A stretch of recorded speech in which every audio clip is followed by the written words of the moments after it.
Hello everyone, welcome you all. आज की class में हम पढ़ते हैं दोस्तों डायरेक्ट इनडायरेक्ट। और डायरेक्ट इनडायरेक्ट में यदि रिपोर्टेड स्पीच के अंदर हमारा असर्टिव सेंटेंस होता है, आज की क्लास में वो हम अपना क्लियर करेंगे। इन्वर्टेड कोमाज के अंदर सेंटेंस के टाइप बदलते जाएंगे, ऐसे हम नेक्स्ट टू नेक्स्ट बढ़ते जाएंगे। अलग अलग रूल्स रेगुलेशंस आप समझते जाएंगे दोस्तों। तो आइए आज के अपने टॉपिक को स्टार्ट करते हैं। Assertive sentence. देखिए दोस्तों, असर्टिव सेंटेंस का मतलब होता है affirmative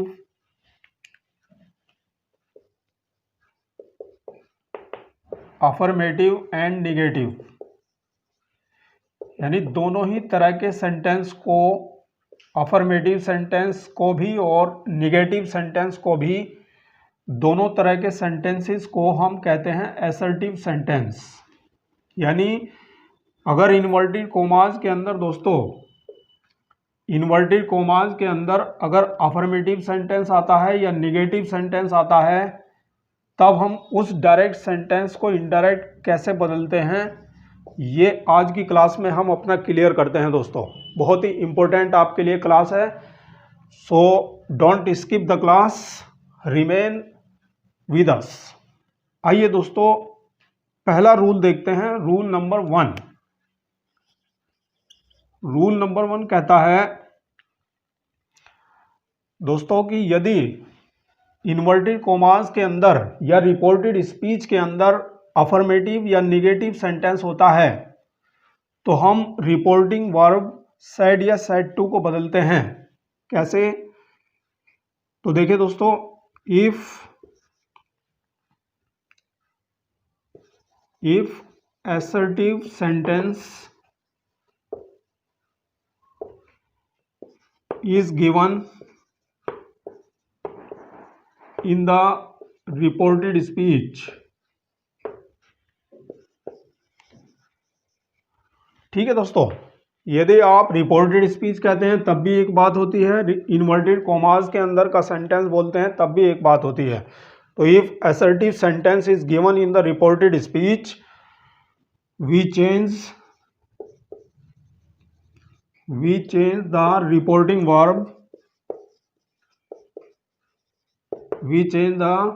reporting verb, said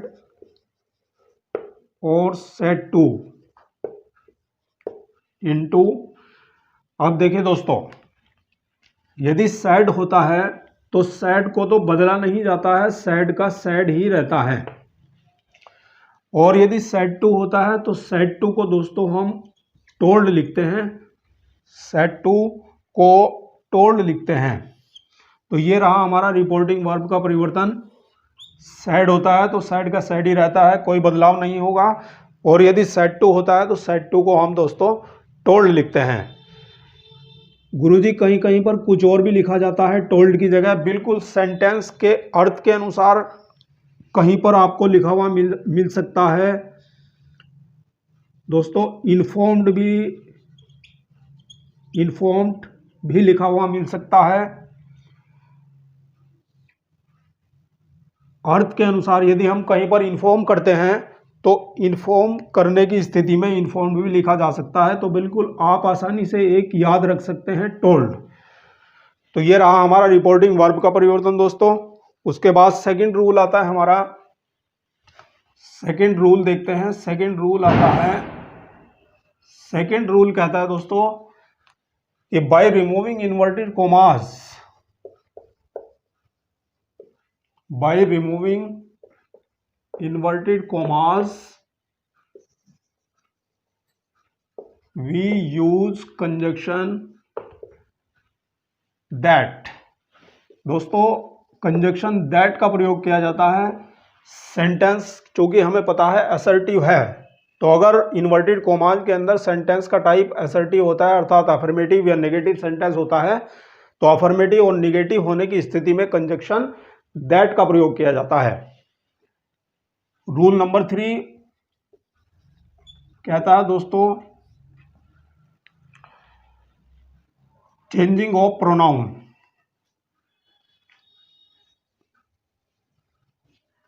changing of pronouns, pronouns में परिवर्तन होगा।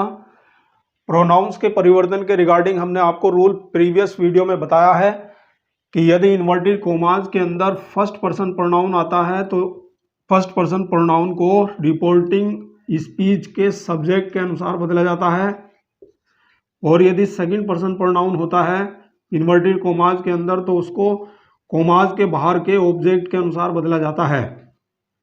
और यदि थर्ड पर्सन प्रोनाउन होता है तो third person pronoun no change, यानी थर्ड पर्सन प्रोनाउन बदलता नहीं है दोस्तों। तो ये प्रोनाउन के रिगार्डिंग हमने आपको प्रीवियस वीडियो में बताया है। तो प्रोनाउन का नियम लगेगा। रूल नंबर 4 कहता है दोस्तों changing of tense, changing of tense, tense में बदलाव करना पड़ेगा।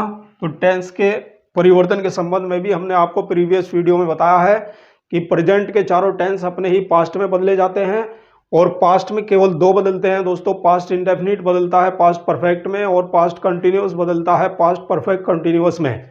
और फ्यूचर में जब हम टेंस बदलते हैं दोस्तों तो फ्यूचर में हमें मिलता है विल और शैल। तो विल का वुड लिखने पर और शैल का शुड लिखने पर टेंस बदल जाता है दोस्तों। तो ये भी हमने आपको पहले बताया है। आगे हम डिस्कस करते हैं दोस्तों rule number 5।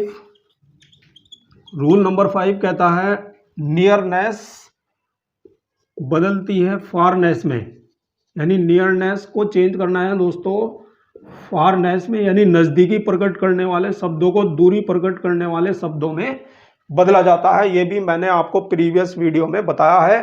Now then this that these those here there hither thither come go the so ago before today that day tonight that night. ठीक है दोस्तों, yesterday the previous day, tomorrow the next day, the next, the following. ये सब कुछ मैंने आपको previous video में बताया है। यदि आपने वीडियो नहीं देखा है तो जाकर के आप देख लीजिए किस तरह से नियरनेस फारनेस में बदलती है दोस्तों। तो ये सब कुछ हमें करना होगा यदि असर्टिव सेंटेंस या निगेटिव सेंटेंस होगा। तो हमें एक तो रिपोर्टिंग वर्ब का परिवर्तन करना है दोस्तों, फिर कंजक्शन लगाना है, प्रोनाउन बदलना है, टेंस बदलना है, नज़दीकी दूरी बदलनी है। तो आइए इन सब रूल्स रेगुलेशंस को समझते हैं एग्जांपल्स के साथ। आइए दोस्तों एग्जांपल देखते हैं। देखिए असर्टिव सेंटेंस यदि हमारा रिपोर्टेड स्पीच के अंदर होता है तो रिपोर्टेड स्पीच के अंदर असर्टिव सेंटेंस होने का मतलब होता है दोस्तों affirmative and negative. Affirmative and negative sentence, दोनों सेंटेंस को हम असर्टिव सेंटेंस बोलते हैं दोस्तों। तो देखिए अगर कोई भी डायरेक्ट सेंटेंस हमें दिया गया है और इन्वर्टेड कोमास के अंदर अर्थात रिपोर्टेड स्पीच के अंदर अगर सेंटेंस हमारा अफर्मेटिव होता है अर्थात अफर्मेटिव या निगेटिव होता है तब हम उसको इनडायरेक्ट कैसे बनाते हैं दोस्तों, एग्जांपल देखते हैं।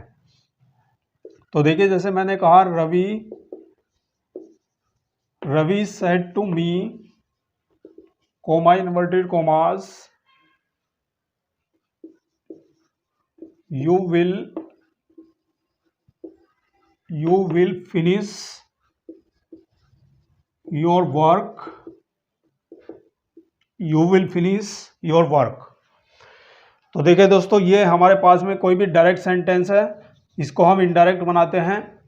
तो देखिए सबसे पहले पहचान आना जरूरी है कि आपको पहचान करनी है दोस्तों कि यदि इन्वर्टेड कोमास के अंदर सेंटेंस हमारा यदि असर्टिव होता है तो यहाँ पर आप देख रहे हैं यहाँ पर सेंटेंस जो है हमारा वो असर्टिव है।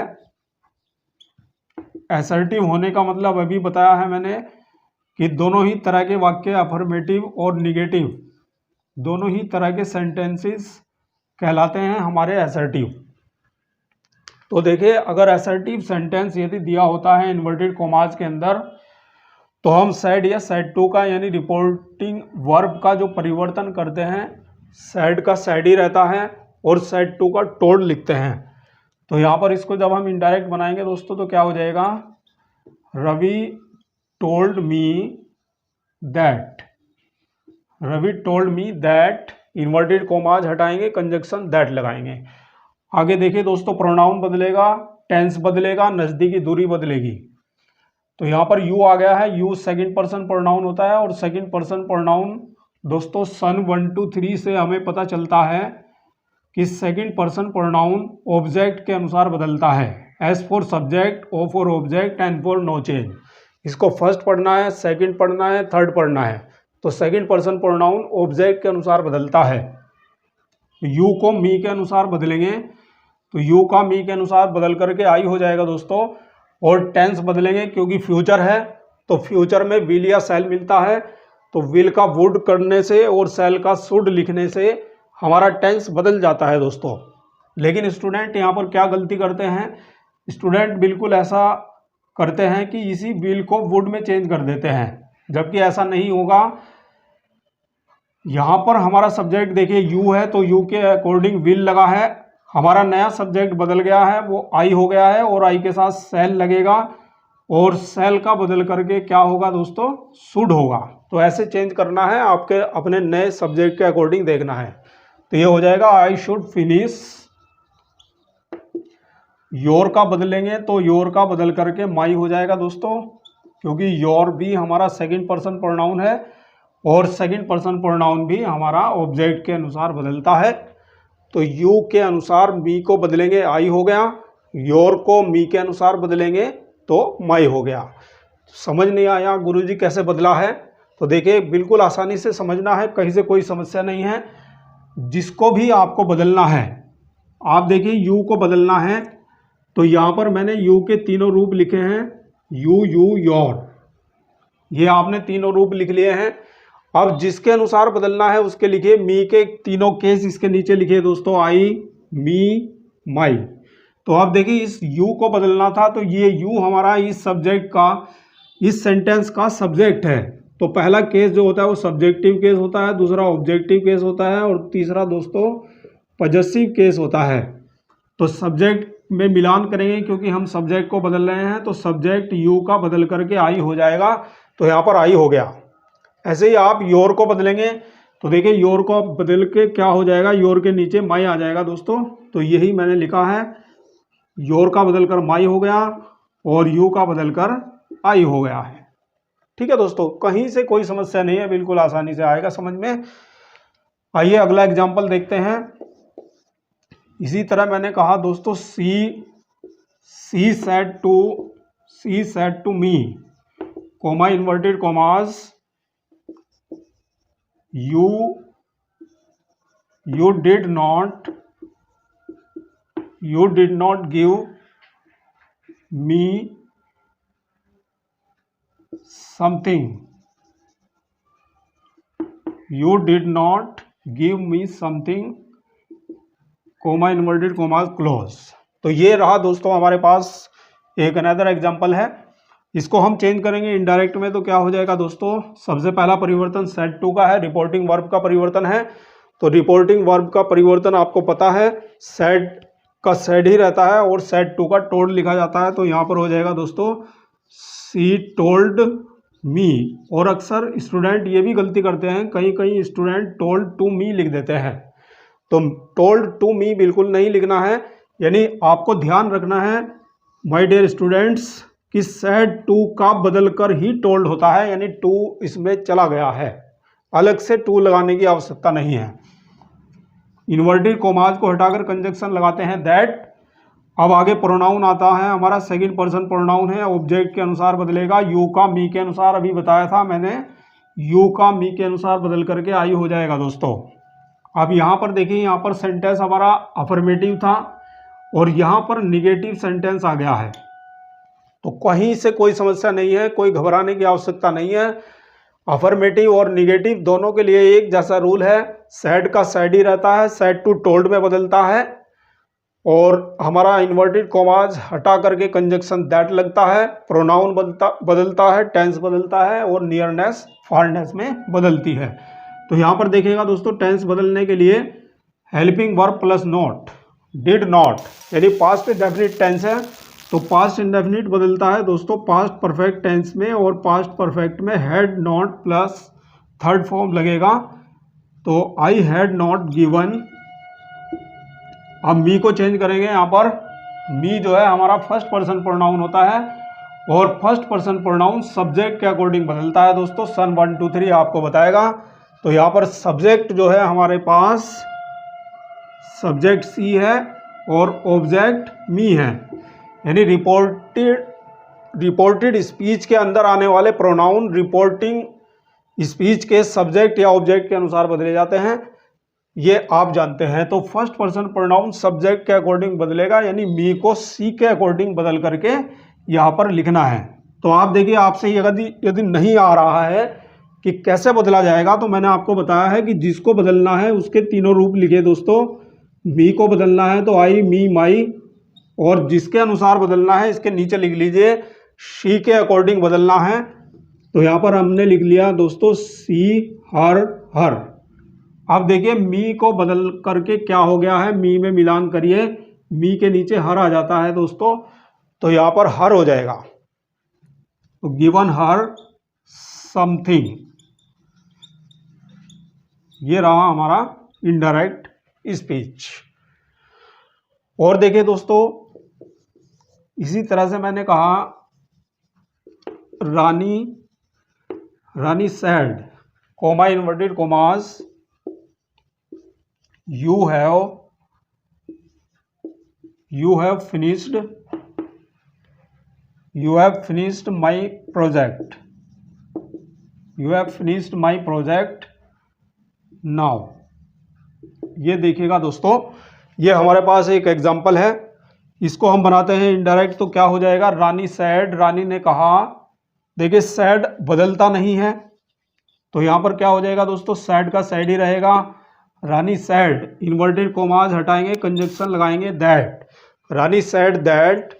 अब यहाँ पर प्रोनाउन बदलिए, प्रोनाउन सेकंड पर्सन प्रोनाउन आ गया है और सेकंड पर्सन प्रोनाउन ऑब्जेक्ट के अनुसार बदलता है और ऑब्जेक्ट यहाँ पर नहीं है। तो अक्सर स्टूडेंट यहाँ पर गलती करते हैं, तो जब उनको ऑब्जेक्ट नहीं मिलता है तो वो जो का त्यों लिख देते हैं, यू का यू ही लिख देते हैं, जब वो उनका गलत हो जाता है दोस्तों। यू का यू नहीं रखना है, यू को छोड़ करके आप बाकी कुछ भी लिख सकते हैं। तो मैंने दोस्तों यहाँ पर ही लिख दिया है, यानी आप कुछ भी ऑब्जेक्ट मान करके इसको चेंज कर सकते हैं। ठीक है दोस्तों, तो यहाँ पर मैंने इसको ही चेंज कर दिया है, यानी कुछ भी लिख दीजिए आप, यू को छोड़ करके बाकी कोई भी सब्जेक्ट आप लिख सकते हैं। यदि आप यहाँ पर ही मानते हैं तो ही आ जाएगा, यदि आप यहाँ पर हर मानते हैं तो शी आ जाएगा, देम मानते हैं तो दे आ जाएगा, मी मानते हैं तो आई आ जाएगा, यानी आप कुछ भी लिख सकते हैं। You are free to write any other object except you. अब टेंस बदलेंगे दोस्तों, तो टेंस यहाँ पर देखिए प्रेजेंट परफेक्ट टेंस है, तो प्रेजेंट परफेक्ट टेंस बदलता है पास्ट परफेक्ट में, यानी हैज, हैव, हैड में बदलता है। तो ही हैड फिनिश्ड, अब माई को बदलेंगे दोस्तों, माई फर्स्ट पर्सन प्रोनाउन है, सब्जेक्ट के अकॉर्डिंग बदलेगा, यानी माई को रानी के अनुसार बदलना है। तो माई को लिखिए दोस्तों आई, मी, माई, और रानी के अनुसार रानी को सी माना जाएगा, सी, हर, हर। तो यहाँ पर क्या हो गया, Rani said that he had finished. अब माई को देखिए क्या चेंज हो गया है, माई का हर हो गया है, तो यहाँ पर हर आ जाएगा, हर प्रोजेक्ट, और नाउ का हो जाएगा दोस्तों देन, नज़दीकी दूरी में बदलती है। तो इस तरह से ये हमारा कंप्लीट हो जाता है हमारा डायरेक्ट इनडायरेक्ट। ठीक है दोस्तों, तो इस तरह से आप और भी एग्जाम्पल बना सकते हैं। मैं समझता हूँ कि आज का टॉपिक आपका क्लियर हो चुका होगा दोस्तों। और यदि आपने चैनल पर पहली बार विजिट किया है दोस्तों, तो आप प्लीज़ ऐसे ही इंटरेस्टिंग वे में रेगुलर पढ़ने के लिए हमारे चैनल को सब्सक्राइब करिएगा दोस्तों। Thank you very much.